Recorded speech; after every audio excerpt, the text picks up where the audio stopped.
Welcome. SLST 2 নিয়োগ সংক্রান্ত বিভিন্ন প্রশ্ন আপনারা করছেন। আমি বলেছি যে দুদিন আমি সে উত্তরগুলো দেব। আজকেও কয়েকটি প্রশ্নের আপনাদের এই প্রশ্নের উত্তর দেওয়ার চেষ্টা করব। সব উত্তর যে একেবারে নির্ভুল হবে সেটাই ঠিক, তার বাইরে আর কোনো সত্যি নেই, সেটা আমি আগেও বলিনি, আজও কিন্তু বলছি না। তবে যতটুকু সম্ভব সত্যনিষ্ঠভাবে আমি তথ্য জোগাড় করবার চেষ্টা করি। যে প্রশ্নগুলো নিয়ে আপনাদের একাধিকজন এই প্রশ্নটা তো কতজন করছেন কদিন ধরে, প্লাস আমাকে মেসেজ করছেন যে স্যার ওয়েটিংদের কি হবে, ওয়েটিংদের কি হবে, অর্থাৎ ফ্রেশার যারা ওয়েটিং রয়েছেন বিভিন্ন একাদশ দ্বাদশে নবম দশমে, তাদের কি আর সুযোগ থাকবে না? মোটামুটি নিয়োগটা হলেও ওই যারা এমপ্যানেল হয়েছে তাদের দিয়ে ছেড়ে দেবে? এই প্রশ্নটা আসাটা খুব স্বাভাবিক। 9-10-এর ভেরিফিকেশনের এরপরে বিভিন্ন সাবজেক্টের যেগুলো আছে তার তো আর কোনো খবর আসছে না, তার কারণ কি? এইভাবে চললে এর সাথে রিলেটেড আর একটা প্রশ্ন দেখলাম যে 31 অগস্টের মধ্যে 9-10-এর কি নিয়োগ শেষ করতে পারবে স্কুল সার্ভিস কমিশন? এই প্রশ্নটা আমারও আছে, আসবো উত্তরে। 11-12-এর বাকি কাউন্সিলিংগুলো কবে কিভাবে স্টার্ট হবে?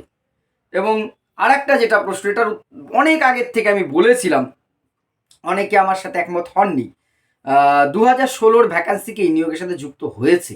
এই সমস্ত প্রশ্নগুলো আপনাদের রয়েছে, আমি উত্তর দেওয়ার চেষ্টা করব। তার আগে প্রথমে বলি, আজকে 9 মে রবীন্দ্র জয়ন্তী, তার শুভেচ্ছা সবাইকে। তারই সাথে আজ নতুন সরকার, তার মুখ্যমন্ত্রী শপথ নিয়েছেন। আমরা শিক্ষা জগতের সাথে যারা প্রত্যক্ষ পরোক্ষ বা যারা যুক্ত তারা অবশ্যই চাইব এই সরকার যাতে আর যাই করুক না করুক শিক্ষার জায়গাটাকে সুস্থ স্বাভাবিক একটা পরিকাঠামো গড়ে, স্কুলের পরিবেশটা ভালো করে, আর নিয়োগটা যাতে স্বচ্ছ এবং মেধার ভিত্তিতে করে, সে অনুরোধটা রইল। যদি না হয় আমরা সেই ভরসাটা রাখছি, যদি সেখানে আশা করবো ব্যাঘাত ঘটবে না, ব্যাঘাত করলে আমাদের ভয়েস কিন্তু তার বিরুদ্ধেও উঠবে। কারণ প্রথম থেকে আমরা বলেছি যে আমরা কোনো দলের একেবারে অনুগামী হয়ে কখনোই থাকবো না। ভালো কাজের অবশ্যই প্রশংসা হবে, খারাপ কাজের কিন্তু সমালোচনা হবেই। এবার ওয়েটিংদের কি হবে? প্রথম প্রশ্ন যেটা দেখুন, ওয়েটিংদের নিয়ে এই মুহূর্তে কোনো ভাবনা চিন্তা কারোর মধ্যে নেই, না থাকারই কথা। কারণ আসলে যারা এমপ্যানেল হয়েছে তাদেরই কোনো খবর এখন অবধি করতে পারেনি। খবর বলতে আমি খারাপ সেন্সে বলছি না, মানে নিয়োগটা দিতে পারেনি, রেকমেন্ডেশন হাতে নিয়েও অনেকে বসে আছেন। তাহলে ওয়েটিংদের কি হবে? দেখুন, রুলস অনুযায়ী যা হওয়ার তাই হবে। আলাদা করে ওয়েটিং থেকে নেওয়া হবে না এই ধরনের কোনো সার্কুলার আসতে পারে না। যদি নিয়োগটা সব কিছু ঠিকঠাক মতন হয়ে যায়, সব কিছু ঠিকঠাক মতন হলে যে রেশিও মেনে যেভাবে ওয়েটিং থেকে আপনার ডাক পাওয়ার কথা, তারা কিছুজন অবশ্যই সব সাবজেক্টেরই ডাক পাবেন। আপনি ফ্রেশার কি ইন সার্ভিস সেটা এখানে ম্যাটার করবে না, অবশ্যই ওয়েটিংদের থেকে সুযোগ বাড়বে। সেটাই আমি বলছি, ওয়েটিংদের কিন্তু সুযোগ কমবে না, ওয়েটিংদের সুযোগ যেমন ছিল তেমনই আছে। তবে প্রথমে তো আগে যারা এমপ্যানেল হচ্ছে 11-12 তাদের নিয়োগ হবে, তারপরে এটা নিয়ে উদাহরণ সহ আমি অনেকবার বলেছি নবম দশমের ঠিক সেম। প্রথম প্রাথমিকভাবে আগে ভেরিফিকেশন, ইন্টারভিউ, কাউন্সেলিং হয়ে প্রথমে সব সাবজেক্টের নিয়োগটা হওয়ার পর ওয়েটিং থেকে নিশ্চয়ই পরবর্তীকালে ডাকা হবে। কিছুজন অবশ্যই ডাক পাবেন। আপনারা এখন অপেক্ষা করা ছাড়া আর কোনো বিকল্প কিন্তু অন্তত এই মুহূর্তে নেই, তা অপেক্ষা করতে হবে। আর 9-10-এর বাকি সাবজেক্টগুলোর ভেরিফিকেশান কবে হবে? দেখুন, আজকে একটু আগে বললাম সবে নতুন সরকার শপথ নিয়েছে, দেখা যাক। তাদের মন্ত্রিসভা নতুন করে গঠিত হবে। সব সরকারেরই একটা নিজের মতন পলিসি থাকে, প্ল্যান থাকে, সে অনুযায়ী তারা চলে, এটাই স্বাভাবিক স্ট্র্যাটেজি থাকে। তারা তাদের মতন করে চলা শুরু করলে বোঝা যাবে কবে কিভাবে এরা চাইছে। এবার এর সাথে যে রিলেটেড প্রশ্নটা, যেটা মেন কথা, যে তারপরেই আবার হয়তো শুরু হবে, একটু অপেক্ষা করুন, অবশ্যই শুরু হবে। এর সাথে যে রিলেটেড প্রশ্নটা আসছে, তাহলে 9-10-এর নিয়োগটা কি 31 আগস্টে শেষ করতে পারবে?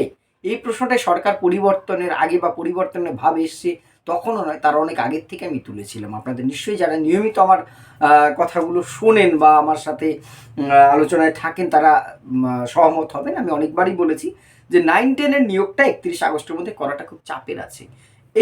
এখন আপনি হঠাৎ করে এই সরকারকেই প্রাথমিক দোষ দেবেন সেটা কিন্তু নয়, আপনি আগের থেকে আপনাকে শুরু করতে হবে।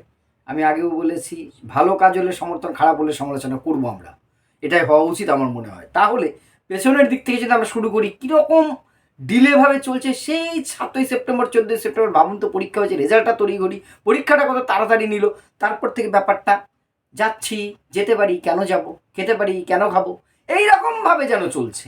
সেই যে প্রসিডিউরটা এত স্লো চলছে, ফলে 31 অগাস্টের মধ্যে আমার মনে হচ্ছে নবম দশমটা শেষ করা কিন্তু খুব টাফ। তার মাঝখানে সরকার বদল হয়ে ব্যাপারটা তো আরোই চাপের হলো। এক্ষেত্রে সরকারের কাছে, স্কুল সার্ভিস কমিশনের কাছে অপশন একটাই, কোর্টের কাছে যাওয়া। কারণ এটা কোর্ট থেকে যেহেতু নির্দেশও হচ্ছে, কোর্টের কাছে যাওয়া, কোর্ট থেকে সময় চেয়ে যদি একবার যেমন এক্সটেনশন হয়েছে, আশা করা যায় সরকার যখন পরিবর্তন হয়েছে কিছুটা রিল্যাক্সেশন হয়তো পাবে, এটা আমার অনুমান, আমি আইনের লোক নই, সেটা হতে পারে। 11-12 বাকি কাউন্সিলিংগুলো কি বলবো, যেটুকু খবর পাচ্ছি আমি এক্ষেত্রে 100% যে তথ্য একেবারে নির্ভুল তা নয়, তবে বিভিন্ন মহল থেকে যেটা শুনতে পাচ্ছি, কাউন্সেলিংয়ের জন্য যে স্কুল ভ্যাকান্সি বাকি সাবজেক্টগুলোর ক্ষেত্রে ঠিকঠাক করে কিন্তু অনেকেই যে রেকটিফাই করে পাঠানোর কথা স্কুল এডুকেশন ডিপার্টমেন্ট স্কুল সার্ভিসকে দেয়নি। অর্থাৎ পরিবর্তনের আগেই হয়তো এরা বুঝে গেছিল না কি, আমার কিন্তু এটা জিজ্ঞাসা আর কি, যে জানি না নিয়োগ কি মানে কোথায় কি হবে না হবে বাবা, মানে এরা আগের থেকে তো ধীরে সুস্থে ঢিলেমি দিয়ে চলছিল। তারপরে আমি একটা কথা বলেছিলাম, ইলেকশন আসলে একটু ডিলে হবেই, মাঝখানে ইলেকশন চলে আসলো, ভ্যাকান্সি লিস্টগুলো কিন্তু সঠিকভাবে জমা পড়েনি অনেক সাবজেক্টে, সব সাবজেক্টে নয়, অনেক সাবজেক্টে রেকটিফাই করে নতুন করে যে ভ্যাকান্সি লিস্টগুলো চেক করে পাঠানোর কথা সেখানে একটু ডিলে করেছে বিভিন্ন জায়গা থেকে। এডুকেশন ডিপার্টমেন্ট, শিক্ষা দপ্তর এসএসসিকে পাঠাতে পারে। এসএসসি আমি কি বলেছি, এসএসসি যা করবে শিক্ষা দপ্তরের তথ্যের ভিত্তিতে করবে, সে রেকমেন্ড করে শিক্ষা দপ্তরকে দিয়ে দেবে, তার কাছে এইটুকু। ভ্যাকান্সি আপনি আমাকে যা দেবেন সে অনুযায়ী আমি ক্যান্ডিডেট পরীক্ষা নিয়ে যোগ্যদের একটা তালিকা, রেকমেন্ড কাকে কোথায় করলাম সেটা আপনাকে বুঝিয়ে দেবে। এবার আপনি নিয়োগ দেবেন কীভাবে, কয় টাকা বেতন দেবেন, কী করবেন না করবেন, কী কী সুবিধা অসুবিধা করবেন, সেটা আপনার দপ্তরের ব্যাপার। ঠিক সেখানটাই শিক্ষা দপ্তরটি কিন্তু সঠিকভাবে এই ফাইল চালাচালির কেসে কিন্তু এটা ভেসে আছে কিছু সাবজেক্টের, ফলে বিভিন্ন কাউন্সেলিংটা একটু দেরির দিকে হচ্ছে। যে শিডিউলটা এসএসসি প্রকাশ করেছিল সেই শিডিউলটা হয়তো অনেক ক্ষেত্রে মেনটেন করতে পারছে না। তবে কাউন্সিলিংগুলো খুব দ্রুততার সাথে কিছু সাবজেক্ট অন্তত শুরু হবে বলে জানা যাচ্ছে। একটু অপেক্ষা করা ছাড়া এখন গতি নেই, ধৈর্য রাখাটা খুব কষ্ট, কিন্তু ধৈর্য রাখতেই হবে। 2016 ভ্যাকান্সি কি এই নিয়োগে যুক্ত আছে 35,000 ভ্যাকান্সির মধ্যে? হ্যাঁ আছে, আছে। আমি এটা অনেক আগে যখন বলেছিলাম তখন অনেকেই আমাকে অনেক রকম মন্তব্য করেছিলেন, কিন্তু আপনারা যারা নতুন ভ্যাকান্সি লিস্ট বেরিয়েছে একটু দেখবেন, সেখানে কিন্তু 2016 যে নিয়োগ হয়েছিল সেই ভ্যাকান্সিগুলো অনেক ক্ষেত্রে যুক্ত হয়েছে। এদিক সেদিক তো অনেক ক্ষেত্রেই হয়, সেটা আলাদা ব্যাপার, কিন্তু যুক্ত হয়েছে জেনারেলি সেই, কারণ নিয়োগটা তো হচ্ছে 16 নিয়োগটাই এটা হচ্ছে, নিয়োগটা হচ্ছে 16। যদি এমনটা হতো 16 নিয়োগটাকে আলাদা, ফ্রেশারদের জন্য আলাদা নিয়োগ হতো, যেটা প্রথম থেকে আমরা বলেছিলাম, আজকে না এত টেনশন, এত ঝামেলা, এত কিছু হতোই না। যোগ্য যারা আছে তারাও চাকরি ফিরে পেতেন বা তাদের মতন করে চাকরি পেত, আমার ফ্রেশার ভাই বোনেরা তারা তাদের মতন করে চাকরি পেত। এই 10 নম্বরের অভিজ্ঞতার নম্বর নিয়ে টানা হিসেবে এইরকম চলতো না, এত সমস্যায় প্যানেলটাকে পড়তে হতো না। এটা অনেকটা ক্রিয়েট করা হয়েছে সিচুয়েশনটা, জানি না উদ্দেশ্য কী। উদ্দেশ্য তো এক একজনের এক এক রকম দৃষ্টিভঙ্গি থেকে মনে হচ্ছে। তবে ভ্যাকান্সিটা, এবার অনেকে বলছেন ভ্যাকান্সিকে আপডেট হবে, দেখুন এই সরকারের কাছে তো দুটো অপশন, এক ভ্যাকান্সি আরও আপডেট করতে পারে, আর একটা যা আছে এটা নিয়োগ কোনো রকম হোক, ভ্যাকান্সিটা আমি রেখে দিই, আমি আমার মতন আর একটা এসএসসি নেব, হতে পারে। এটা যে কোনো সরকারের পলিসির মধ্যে হতে পারে এবং সেটা অন্যায়ের কিছু নয় একদম। এবার আগেই বলছি, পলিসিটা কোন দিকে যাবে গভর্নমেন্টের সেটা সময় বলবে, তার জন্য আমাদের অপেক্ষা করতে হবে। তবে এখনও পর্যন্ত মনে হচ্ছে নিয়োগটা কিন্তু, যেটুকু যা বুঝতে পারছি, নিয়োগটা কিন্তু হবে। আপনারা অযথা এতটা অধৈর্য, টেনশন হবে না, টেনশন হওয়ারই কথা, এতটা দুশ্চিন্তা করবেন না, দেখা যাক। আর আপনাদের যদি কোনো মতামত থাকে, আর যেটি আমি সবসময় বলি আমার ভুল ত্রুটি নিশ্চয়ই আছে, সেটাও কমেন্ট বক্সে অবশ্যই জানাবেন। ধন্যবাদ।